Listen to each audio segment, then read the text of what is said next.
Oke, assalamualaikum warahmatullahi wabarakatuh. Selamat datang di channel YouTube saya di Learning by Riding. Jadi pada pagi hari ini, di pagi yang cerah, tentunya kita akan ngobrol-ngobrol perihal motor ini, Kawasaki W175 saya. Jadi di pagi hari ini kita akan ngobrol-ngobrol alasan kenapa sih kita nggak perlu beli motor ini. Jadi saya tidak menyarankan kalian beli motor ini. Ada beberapa hal yang seharusnya bisa tersampaikan, yaitu motor ini punya dua kelemahan. Jadi apa aja kelemahannya, dan kemudian kita bisa hindari. Kalau perlu udahlah gak usah dibeli motor ini. Jadi simak videonya hanya di Learning by Riding.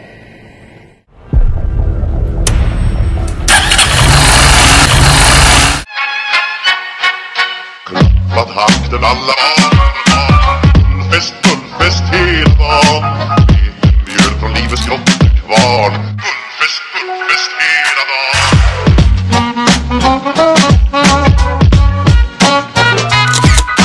Stå på stort, det har vi alltid gjort. Så det är bullfest. Oke, jadi sambil ngobrol aja di pinggir jalan, cerita tentang Kawasaki W175 ya. Ceritanya banyak teman-teman yang bertanya gimana sih motor ini next ke depannya, perawatannya dan lain sebagainya. Sebenarnya di video-video saya yang sebelumnya itu udah banyak ngebahas tentang motor ini gitu ya. Tapi ada satu hal yang menurut saya penting. Kalau teman-teman itu mau punya motor ini, perawatannya sebenarnya mudah, tapi memang harus telaten. Namanya juga motor tua ya. Jadi harus ekstra dalam merawatnya, kemudian juga harus sabar, dan tentunya uangnya tuh harus cukup ya, karena biasanya kalau punya ini tuh bawaannya tuh mau modifikasi terus gitu. Terus lanjut kita akan bahas hal yang orang-orang mungkin nggak akan bahas gitu ya. Yang pertama perihal purna jual dari Kawasaki W175. Jadi harga purna jualnya tuh jatuh gitu. Jadi kalau kalian beli motor ini terus kemudian dipakai setahun 2 tahun, ketika kalian mau jual kembali itu harganya beda, kayak Honda ataupun Yamaha. Jadi motor ini memang bisa dibilang motor rawatan, motor hobi yang harus kita pakai terus menerus gitu. Karena kalau dijual tuh sayang. Contoh nih ya, ada motor tahun 2022. Kalau kita beli tahun 2022, kita jual kurang lebih kan udah 2 tahun ya. Itu kalau harga awal itu sekitar 34-35 juta ya.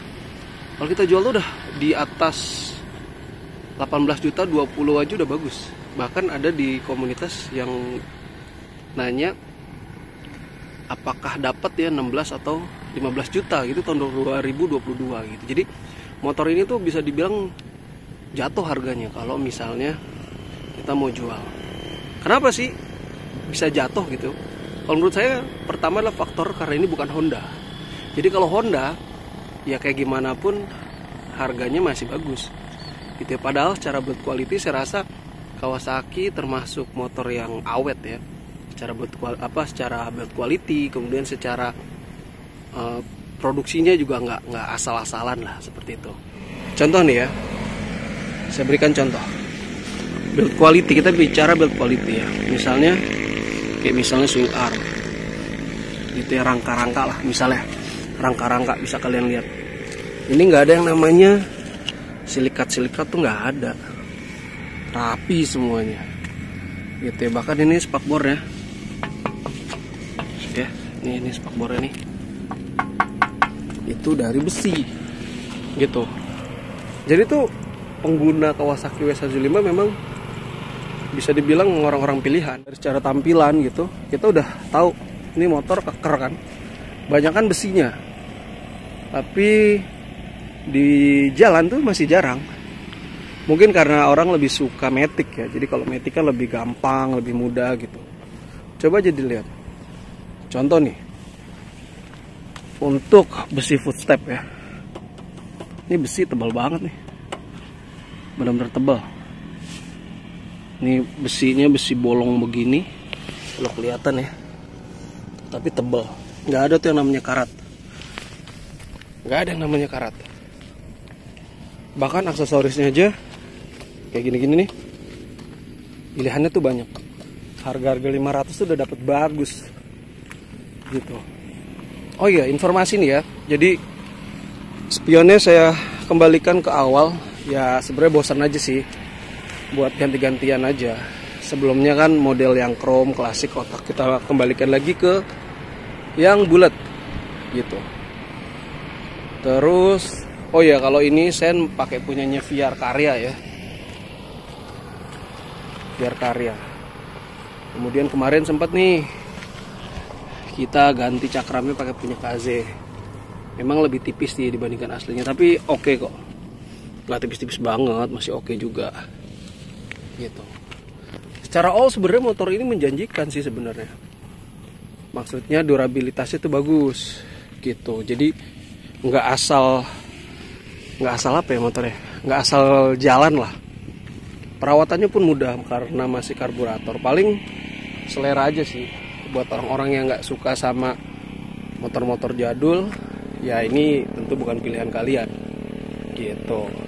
Apalagi ya, yang tadi saya bilang misalnya ya, puna jualnya murah ya, memang murah kalau dibandingkan Honda gitu.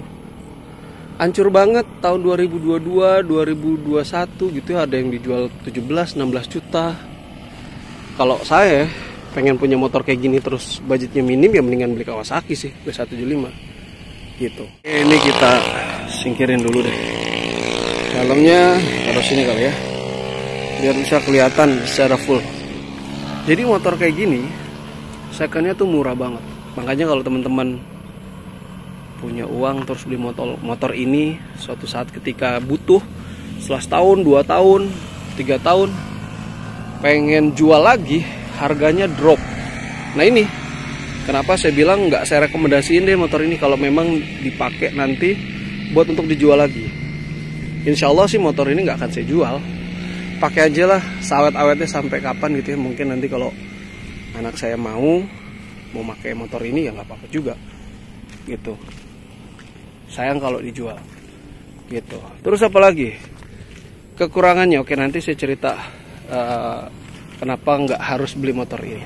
Tapi sebelumnya saya kasih tahu, secara durabilitas ini teruji, bahan-bahannya bagus. Saya nggak peres ya, karena saya yang pakai sendiri dan aksesorisnya banyak. Nih kayak misalnya gini-gini nih, saya pakai punyanya Racking untuk shockbreaker belakang. Tampilannya jadi lebih klasik. Ini mesin ya kotor, sorry ya karena memang belum dicuci. Tapi tampilannya oke. Dan selama ini saya pakai cuman sekitar 1 minggu sekali, kadang enggak juga sih gitu. Dan kemudian teman-teman kalau misalnya punya motor ini, sorry nih ya, kalian nggak bisa yang namanya nyekolahin PPKB-nya. Kalaupun kalian bisa sekolahin itu harganya murah banget. Contoh lah ya, kalau misalnya motor-motor Honda Beat gitu-gitu, itu bisa tuh 5 juta, 6 juta, 7 juta bisa. Kalau motor agak besar lagi yang seharga kurang lebih sama gitu ya, itu masih bisa di atas 5 juta lah, mungkin sampai 7 juta, 10 juta bisa. Nah ini Kawasaki W175, mohon maaf, kalau kalian gadekan paling laku-laku 3 juta, 4 juta udah bagus gitu ya, udah bagus banget. Nggak tahu kenapa cara naksir ya, mungkin ini karena bukan motor gede ya, tapi agak aneh sih sebenarnya, agak aneh. Kalaupun kalian mau gade tuh harganya jatuh. Jadi kalau butuh uang mendadak itu gade di Pegadaian, itu harganya kisarannya mungkin 5 juta udah bagus. Jadi sama Beat tuh kurang lebih sama, padahal harganya Beat tuh cuma berapa sih, 19 ya, ini udah 34, 35 gitu. Bahkan ada informasi baru nih, W175 tuh ada yang injeksi baru, jadi di PRJ tuh udah ada. Jadi seharusnya peminatnya banyak, seharusnya harganya tuh value-nya tinggi, tapi ternyata enggak gitu ya, ternyata value-nya ya segitu-gitu aja. Ini yang disayangkan dari Kawasaki W175. Jadi kalian kalau misalnya mementingkan faktor itu, ya nggak perlu deh beli motor ini, karena satu, kalian gade juga dapatnya sedikit gitu. Jadi kalau kalian memang mau ngerawat motor, terus kemudian juga mau bisa menikmati perjalanan secara fun to drive ya, Kawasaki W175 ini menurut saya oke, sangat oke sekali. Tapi kalau misalnya kalian rasa beli motor untuk dijual kembali, kemudian beli motor nanti setiap 3 tahun, 4 tahun ganti gitu ya, Saya tidak menyarankan, serius, saya nggak menyarankan. Kenapa? Karena Kawasaki W175 ini harganya tadi yang saya bilang jatuh. Kalau kita jual lagi harganya jatuh banget. Jadi nggak worth it lah. Terus yang kedua, kalian kalau mau ngegade BPKB-nya itu juga sama, murah lah, paling 5 juta udah bagus. Kecuali mungkin sama temen ya. Kalau sama teman mungkin masih bisa dihargai lebih mahal. Dengan adanya keluar motor baru yang injeksi, harapannya sih Kawasaki W175 tuh bisa punya harga yang lebih bagus lah dibandingkan dengan harga yang sebelumnya gitu. Maksudnya value-nya setelah dijual ada gitu. Seperti yang saya bilang, ini motor hobi, jadi butuh orang-orang khusus yang memang ingin merawatnya gitu. Dengan kondisi yang seperti ini, saya rasa teman-teman bisa berpikir secara ulang. Apakah kalian adalah tipikal orang yang beli kendaraan itu untuk dipakai terus-menerus, atau dipakai memang untuk dijual, ada model baru kalian beli, kalian ganti. Dari semua yang saya jelaskan mungkin nggak begitu detail, tapi gambaran umum bahwa motor itu mencerminkan jati diri siapa orangnya, siapa pengendaranya gitu. Kalau kalian senang dengan motor-motor klasik, berarti kalian harus siap untuk merawat. Apalagi W175 menurut saya lebih mudah lah untuk merawatnya. Atau kalian yang memang hanya sekedar transportasi, memindahkan dari satu tempat ke tempat yang lain, kalian ya bisa motor lain, misalnya Matic, Honda Beat, Vario, atau Mio. Atau kalau misalnya kalian butuh motor sport gitu ya CBR seperti itu. Tapi kalau kalian memang ingin merawat, ingin menggunakannya terus-menerus, ya buat saya worth it aja. Jadi ingat, ini tidak worth it kalau kalian mau punya kemudian dijual kembali karena harganya terus terang jatuh. Atau kalau kalian butuh uang mau digade, lagi-lagi kita juga akan dapat uangnya sedikit, mungkin hanya 5 juta kali ya, itu udah bagus. Dan yang terakhir, pesan saya, apapun motor kalian, paling tidak sudah mewakili jiwa kalian, kemudian bisa berguna buat kalian semua.